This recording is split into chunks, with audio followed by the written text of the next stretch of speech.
This is Gary Atensa with CNTV, and today we're in Denver, Colorado. I'm here with Lynda Drake. Now in 2023, she's providing practical tools to guide your children with disabilities to succeed as purpose-filled adults. I'm joined with Lynda, who is the author, life coach, and facilitator. Thanks so much for joining us here today.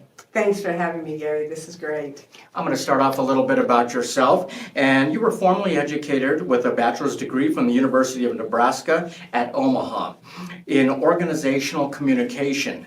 In the past, you've worked with Charles Schwab, most recently at Buyout Enterprises, where you have assisted over 1,000 individuals with disabilities and those experiencing homelessness in their job search. Share with me a little bit how this passion for helping parents discover tools to help their children. So it has come from a number of things. First off, I have 3 children that have various labels, from Down syndrome, autism, mood disorder, low bulimia, ADD and dyslexia, all kinds of different things. So I've learned a great deal from my kids. And being a person that helped people find jobs for 22 years now, was 22 years, I really learned what it takes to be a good employee anywhere. Yeah. And it's amazing, the skills that are needed to be a good employee are also the skills that give you a more empowered life, especially for people with disabilities, I think. I see how the two roads converge totally because of the fact that you're helping others find their passion to find work. Same thing goes with the children, just a different avenue. Right. We as parents, we really want a great life for our children, yet the illusion of a perfect life can many times leave us feeling really not at peace with ourselves. Would you say this is something that we all struggle with? Yeah, definitely. As a matter of fact, the title of my book is The Power of Imperfect Parents. And that's one of the things I see as like my brand, is embracing our imperfection and finding the perfection in it. We can't, as parents, you just can't be perfect. There's just way too many choices, way too many things to think about that you didn't know. And if you have children with labels, there's things about that you had no idea about. Maybe you've never encountered anyone else who had Down syndrome or whatever the case may be. So instead, I really teach on leading from a place of love and empowering your kids. I mean, let's face it, parenting is challenging regardless.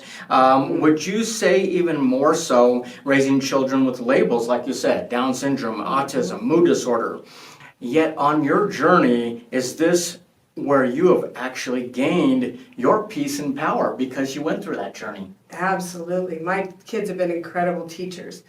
My son with Down syndrome, he also has extreme behaviors that can lead to violence and actually having to call the police to come in and help us. And it's amazing. Even that has taught me so much about patience, about love, about holding a space of love, even when somebody isn't acting very loving, in very loving ways. And it helps you work your love muscle when you hold that space of love when somebody just punched you in the face or whatever they did.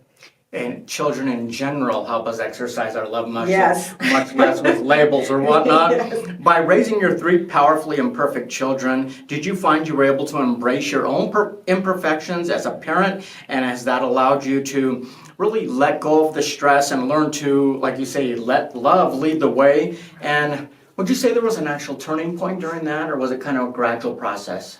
There was a lot of things that were gradual that I just became better at.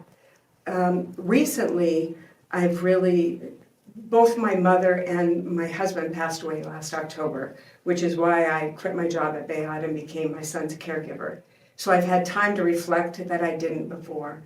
And one of the things that I've learned is what strength really is, because I've always seen myself as an incredibly strong woman, but I've learned in this past year and through my life with my kids that real strength is really in our vulnerability, not in our, like before, I wasn't willing to ask for help. I just thought I could do it all. And then when the twins were born and when everyone had labels, I figured out, no, I can't do this all by myself. And really the truth is none of us can. None of us are here to just do it by ourselves. We all need each other. So really strength comes in that vulnerability, saying I need help. and I'll help you this time, and then next time you help me. We do it together, and That's we impressive. really connect. The fact that you're sitting right here after a year that you've experienced shows me much strength right there, very inspirational. But I also see the reviews out there on the book that people have read, and they're like you saying, it's nice to know that I can reach out for help. Nice to know that I'm still strong. That doesn't make me weak by asking for help, but actually the opposite. You now help others by providing practical tools to help their children find their passion, realize their gifts. Is your teaching done? Is it going to be done in person, virtually, groups, or a little bit of the above? A little bit of everything. So the life coaching I do can be done over Zoom or in person. I do classes. I facilitate classes that are either virtual. I do a lot virtually, but I can also go to groups. I'm excited. I'm going to go to Omaha in a few months and do a class for a place called Imperfect Parents, where my husband and I got help when Alex was first born. So it's great to be able to connect with other parents. It's great these days to do it in person because there's that networking piece that you just don't get virtually. But of course, that's also hard for parents to get out, be able to get out. I imagine So there's it's some going to be both. great for you to go back and give back, Uh-huh. basically, and tell your story. It's going to be great. We all want our children to develop their gifts and skills. Really, they need to lead a better and more empowered life. Are there unique challenges for children with disabilities? And yet, would your techniques probably work for almost any parent? They would help for any parent. And one of the things about kids with disabilities, they have had to experience disappointment and failure more than what we would call typical kids. Sure. But experiencing disappointment and failure is critical to lead an empowered life. I believe that. You have to be able to do that. And I said that to a group of parents one time, and a mother came up to me afterwards and she said, "Lynda, I just can't see my kid being disappointed."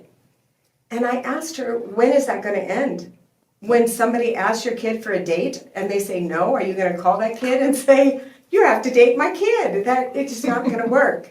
Not realistic, is it? It's not realistic. So give them those tools when they're young, and they can learn that they're not a disappointment or failure, but they can learn the tools that help them to create a stronger, more empowered person going through those challenges. It's crazy. We all know as adults that we become stronger, more empowered through difficulties, yet we don't want our kids to do that same thing. Exactly. And yet you've got the kids with disabilities. They must be some of the strongest kids ever, but Yeah. people aren't realizing that and seeing that. That's exciting. Right. In your talks, you address living a life with purpose for children and ABCs of stress relief that begins with acceptance.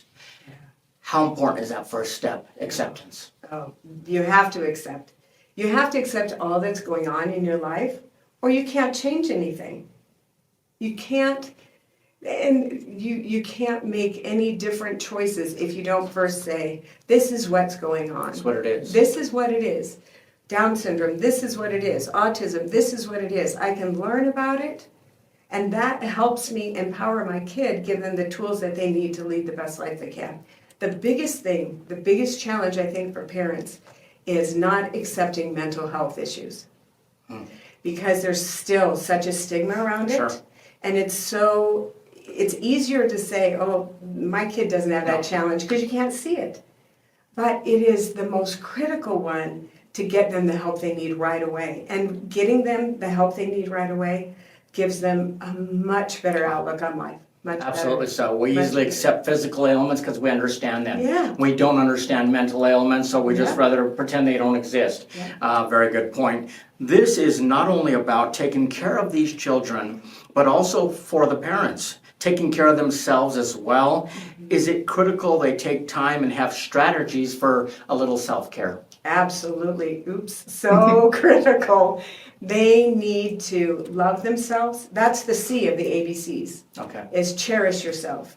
It makes such a difference in our lives when we love ourselves. And the B actually is sending blessings, which is infusing love with any situation.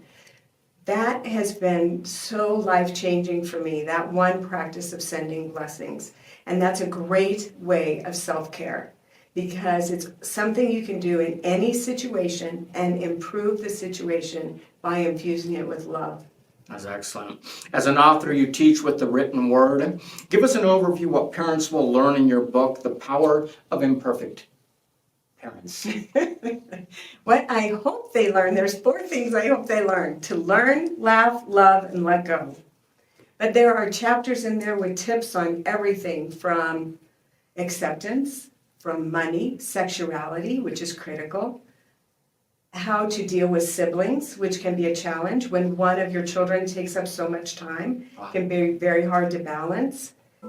I even talk about spirituality, all kinds of different things. And at the end of each chapter is a little life bites. So for parents that are super busy, they can just read the life bites, which are the most important parts of the book. Sometimes we only have that much time to read those, and we can go back in deeper. I mean, with a background in investing, you can help parents or anyone with money matters, which also can be a challenge for anyone with children or those with disabilities. Your approach is from a spiritual point of view. Explain how this book kind of came about. So my first book is on money from a spiritual point of view. And it came about from, as a stockbroker, I saw people with all kinds of money. Okay. I did not see people with all kinds of happy. I saw, when I started working with people experiencing homelessness, I saw a real connection to other human beings that I didn't see always in the more wealthy world. So thinking about money and everything as if it's energy that flows from source, and to use it as such. I just read Steve Jobs' last words, which were, I got wealthy. I got super wealthy. Who cares? I didn't have that connection. So I talk about money from more that point of view. That is excellent. And you share all those posts on your Facebook and whatnot. I think that's very powerful. Imperfect children, be it diabetes, attention deficit disorder, severe allergies, anxiety, depression. These are all labels on children that you have worked with firsthand. Is the message you want to send to others out there that really they're not alone? Yes, you are not alone. As a parent, you're not alone. And one time I went to this thing where it was all people with Down syndrome, all young people with Down syndrome that were there. And I saw another child with Down syndrome, young man with Down syndrome, having a behavior like my son's. And the first thing I thought was, oh, it's not just me. It's not just you. No matter what you're going through, you are not alone. Other people have gone through it. Very, very exciting and inspiring. Lynda, for years you taught to rise above poverty and to find personal power to create a life we desire and we deserve. You now help parents to accept and even embrace their imperfections and let go of the illusion of perfection. Has this been rewarding work for you in a time that is challenging at the same time? It has been rewarding, and it's also every person I work with, I learn something from them. We're all teachers in this life, aren't we? We're all teachers and we're all students. And when you're open to receive that, it's a beautiful thing. So I've learned as much from the parents that I've worked with, their children, the people that I've worked with disabilities and experiencing homelessness. Everyone has taught me something that's so valuable. I'm very glad to be throwing the blessings out to everyone as they educate themselves also, realize they're not alone out there. Viewers, let's take a look at the bottom of the screen. You're going to see their website. On the website, you can see the details about the talks that she provides. Read some of the testimonials on there as well. You can also order her books right there on the website. Learn more about parenting every month right there in her blog. Once again, that is Lynda Drake, guiding parents and children with disabilities to succeed as purpose-filled adults. This is Gary Atensia with CNTV, and if you don't know, now you know.